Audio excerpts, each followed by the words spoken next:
Hey everybody, happy Wednesday. We're back with you over here at this large manufacturing facility.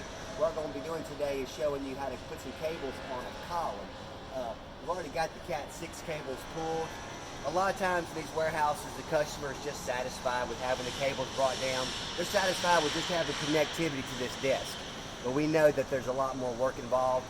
What we're going to be doing is putting up 1900 box, mud ring, faceplate, and 3/4 inch EMT conduit going all the way up to the top so that all those cables come down and be protected. Let me show you what we're going to actually be doing. We're going to be putting a box here on this side for these customers, and we're going to be putting a box over here on this side for these workstations. And of course we'll be using that special screw that we talked about the other day. That's that screw that you want to buy. It won't break when you cut these thick iron columns. We'll be back with you here in a little while to show you how it's all done. We'll show you the finished work. You guys have a great day. Stay tuned.